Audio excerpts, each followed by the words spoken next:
ಸ್ನೇಹಿತರೆ, ಅರೆಸ್ಟ್ ಆಗೋಕ್ಕಿಂತ ಮುಂಚೆನೇ ನೀವು ಬೇಲ್ ತೊಗೋಬೋದು. ಹೇಗೆ ಅಂತ ಗೊತ್ತಾ? ಅದಕ್ಕೆ ಏನಂತಾರೆ ಅಂತ ಹೇಳಿದ್ರೆ ಆಂಟಿಸಿಪೇಟರಿ ಬೇಲ್ ಅಂತ ಹೇಳ್ತಾರೆ ಸ್ನೇಹಿತರೆ. ಯಾರೋ ಒಬ್ಬ ವ್ಯಕ್ತಿ ನಿಮ್ಮ ವಿರುದ್ಧ ಒಂದು ದೂರನ್ನು ಕೊಟ್ಟಿರ್ಬೋದು, ಸುಳ್ಳು ದೂರ ಆಗಿರ್ಬೋದು, ನಿಜ ದೂರ ಆಗಿರ್ಬೋದು.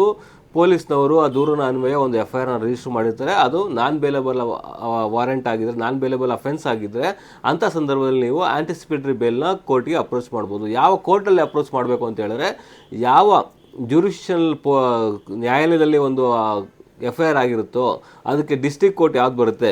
ಎಕ್ಸಾಂಪಲು, ಒಂದು ಚನ್ನಪಟ್ಟಣದಲ್ಲಿ ಒಂದು ಕೇಸ್ ಆಗಿರುತ್ತೆ ಅಂದ್ಕೊಳ್ಳಿ, FIR ಆಗಿರುತ್ತೆ ನಿಮ್ಮದು.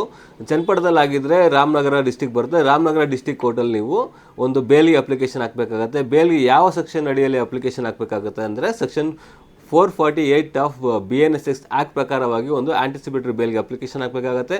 ಬೇಲ್ ಅಪ್ಲಿಕೇಶನ್ ಹಾಕಿದ್ಮೇಲೆ ಯಾವ ಕಾರಣಕ್ಕೋಸ್ಕರ ನಿಮಗೆ ಬೇಲ್ ಕೊಡಬೇಕು, ಮತ್ತು ನೀವು ಆ ಅಪರಾಧದಲ್ಲಿ ನೀವು ಒಳಗೊಂಡಿರ್ತೀರಾ ಇಲ್ವೋ ಅಂತ ಸಂಪೂರ್ಣವಾಗಿ ಹೇಳಿದರೆ ಖಂಡಿತವಾಗ್ಲೂ ನಿಮಗೆ ಬೇಲ್ ಸಿಗುತ್ತೆ ಸ್ನೇಹಿತರೆ. ಬೇಲನ್ನು ಪಡ್ಕೊಂಡು ನೀವು ಅರೆಸ್ಟ್ ಆಗದೆ ನೀವು ಡೈರೆಕ್ಟಾಗಿ ಪೊಲೀಸ್ ಸ್ಟೇಷನ್ಗೆ ಹೋಗಿ ಒಂದು ಎಂಕ್ವೈರಿಗೆ ಸಹಾಯ ಮಾಡ್ಬೋದು. ಇಲ್ಲ ಅಂತ ಹೇಳಿದ್ರೆ ಅರೆಸ್ಟ್ ಮಾಡೋ ಸಂದರ್ಭ ಬರೋದೇ ಇಲ್ಲ, ನಿಮಗೆ ಆರಾಮಾಗಿ ನೀವು ಓಡಾಡ್ಕೊಂಡಿರ್ಬೋದು ಸ್ನೇಹಿತರೆ. ಆದ್ದರಿಂದಾಗಿ ಯಾವುದೇ ಒಂದು ಅಪರಾಧ ಆದಾಗ ನಾನ್ ಬೇಲೆಬಲ್ ಅಫೆನ್ಸ್ ಆಗಿದ್ದರೆ ನೀವು ಆಂಟಿಸಿಪೇಟರಿ ಬೇಲ್ ತೊಗೊಂಡ್ರೆ ಯಾವುದೇ ರೀತಿಯಾಗಿ ಪ್ರಾಬ್ಲಮ್ ಆಗೋಲ್ಲ ಮತ್ತು ಜೈಲಿಗೂ ಹೋಗೋದಿಲ್ಲ. Thank you.